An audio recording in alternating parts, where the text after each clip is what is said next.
The following stories are extremely scary and will leave you with chills down your spine. If you like dark and real horror stories, subscribe to the channel. Be very careful.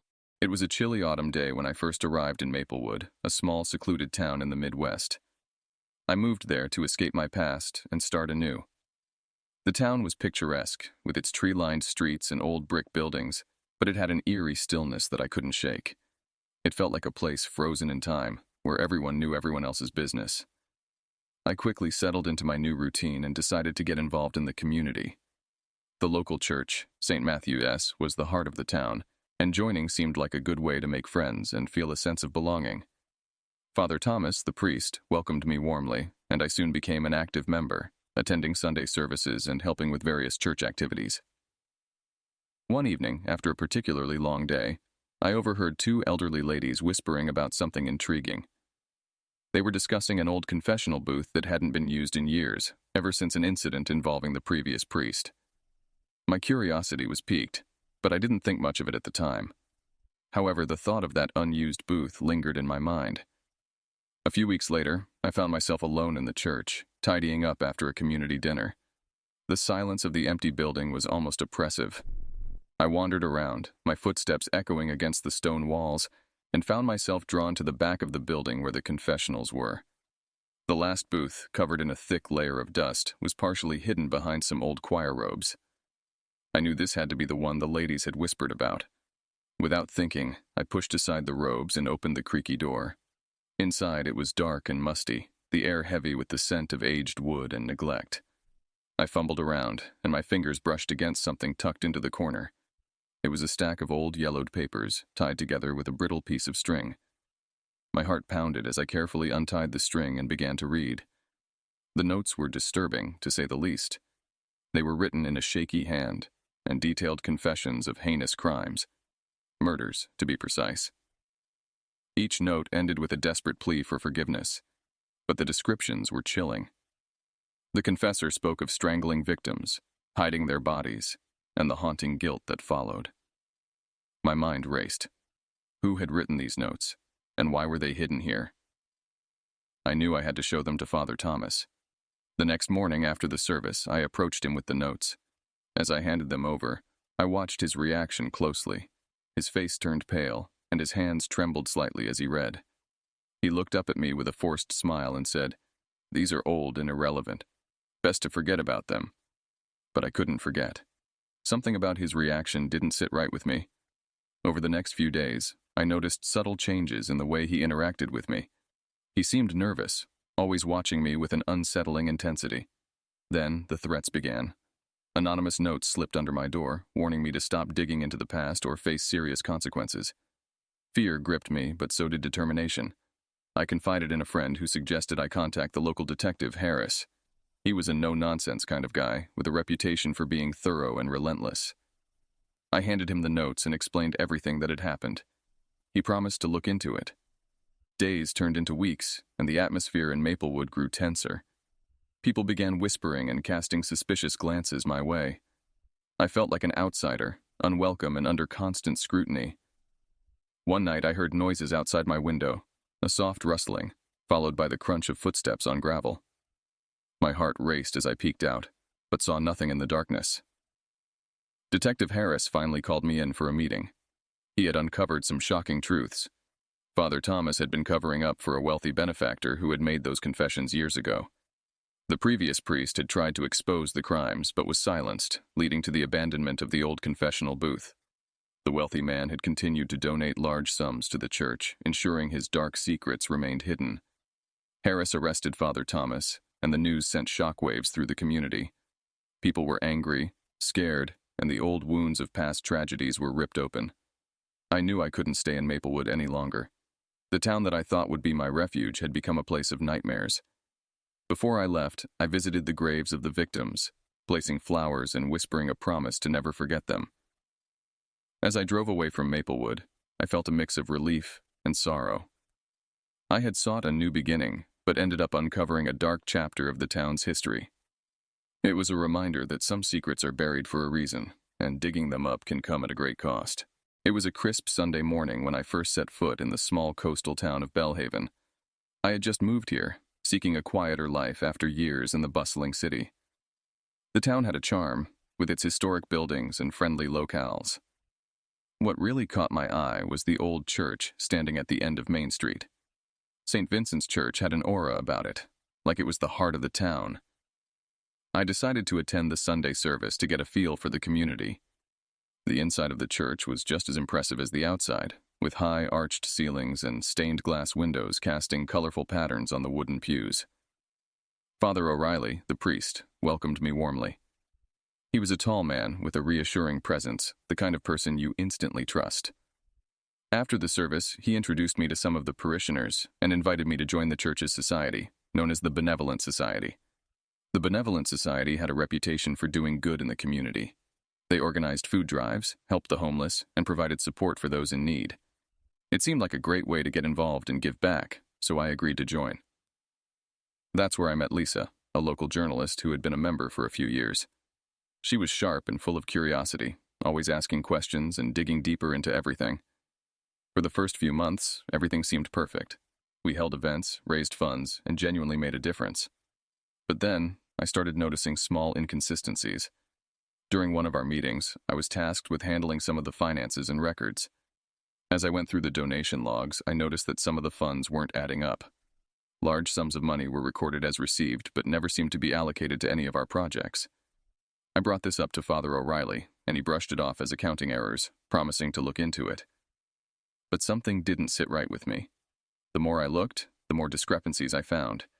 I decided to talk to Lisa about it. She listened intently and, to my surprise, admitted she had noticed some odd things too, but hadn't connected the dots. We decided to dig deeper together. As we dug, the picture became clearer and darker. The Benevolent Society was not just mishandling funds, it was siphoning off large amounts of money. And the most disturbing part was that those who questioned these irregularities had a habit of leaving town suddenly, without any explanation. Lisa and I knew we were onto something big, but we had to be careful. We started meeting in secret, gathering as much evidence as we could. One night, as I was returning home, I found my place ransacked. Papers were scattered everywhere, and my laptop, where I'd saved all our findings, was gone. It was clear someone wanted to stop us. The next day, Lisa called me, terrified. She'd been followed on her way home and received threatening messages telling her to drop the investigation. We realized our lives were at risk, but we couldn't stop now. We had to expose the truth. With what little evidence we had left, we decided to confront Father O'Reilly directly. We met him in his office after one of the services. When we presented our findings, his demeanor changed completely. Gone was the warm, welcoming priest. He became cold, almost sinister. He denied everything and warned us to leave it alone, or there would be consequences. We left the meeting more determined than ever to bring this to light. We reached out to Lisa's contacts in the media, and soon the story was all over the news. The town was in shock. Investigations were launched, and it wasn't long before higher authorities got involved. Father O'Reilly and several other members of the society were arrested. The whole operation was a front for embezzling money, and they had been silencing anyone who got too close to the truth. The church underwent a thorough investigation, and the Benevolent Society was disbanded. The scandal rocked the community, but it also led to significant reforms.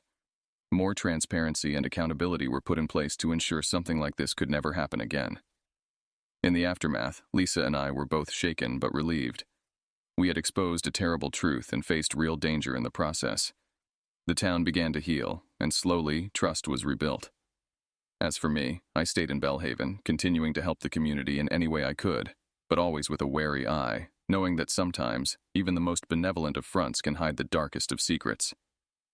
It was a crisp autumn afternoon when I first walked into St. Mary's Catholic Church, a quaint, ivy-covered building nestled in our suburban New England town. My mom, Mrs. Anderson, had been urging me to join some extracurricular activities, and when she heard about the church choir looking for new members, she thought it would be a great fit. Honestly, I wasn't too keen on the idea, but I figured it would be a good way to meet people. I remember my first day clearly. The choir room was tucked away behind the main hall, a cozy space with worn wooden pews, sheet music scattered on a grand piano, and an assortment of religious paintings on the walls. It smelled faintly of old books and incense. That's where I met Mr. Johnson, the choir director. He He was a tall, thin man in his 50s with a neatly trimmed beard and piercing blue eyes that seemed to see right through you. He was charming, always smiling and very articulate. At first, everything seemed fine. The other choir members were friendly, and the rehearsals were fun. We sang hymns and practiced for Sunday services. Mr. Johnson had a strict but encouraging demeanor. He demanded perfection but praised us when we got things right. It wasn't long before I started noticing some peculiar things about him, though. One evening, after a particularly long rehearsal, I stayed behind to help clean up. As I was gathering the sheet music, I saw Mr. Johnson in his office through the slightly ajar door.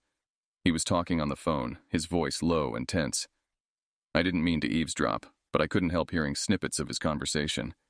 He was talking about someone from another church, something about keeping things quiet.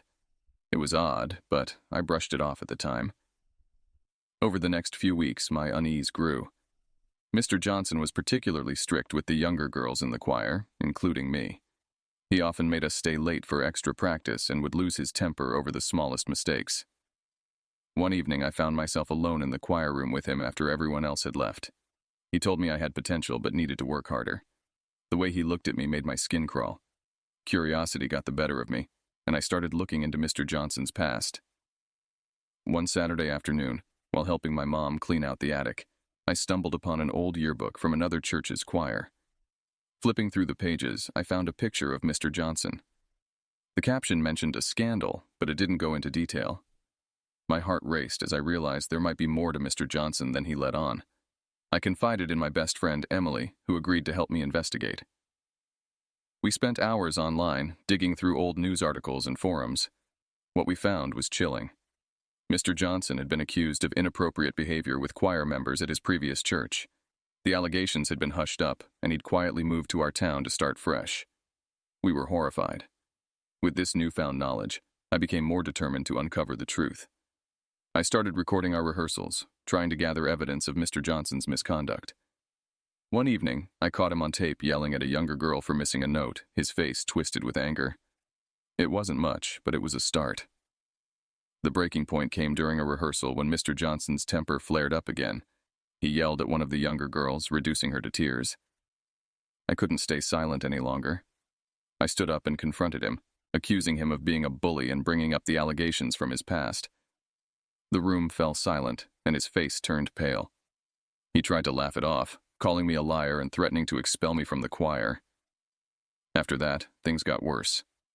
My locker was vandalized with cruel messages, and I started receiving anonymous phone calls late at night, warning me to stop digging into Mr. Johnson's past. I was scared, but I knew I couldn't back down. I told my mom everything, and she believed me. Together, we took our findings to the church authorities and the local police. The investigation that followed revealed more victims, other choir members who had been too scared to speak up. Mr. Johnson was arrested, and the church faced intense scrutiny for covering up his actions. The choir was temporarily disbanded, and our small town was shaken by the scandal. In the end, the truth came out, and Mr. Johnson was held accountable for his actions. The church implemented new policies to protect its members, and I became somewhat of a local hero for my courage. It wasn't easy, and there were times when I wanted to give up, but I'm glad I stood up for what was right. Looking back, I realize how important it is to speak out against injustice, no matter how difficult it may be. Mr. Johnson's dark secrets were brought to light, and I hope that our story can serve as a warning to others. Sometimes, the scariest monsters are the ones hiding in plain sight, and it's up to us to shine a light on them.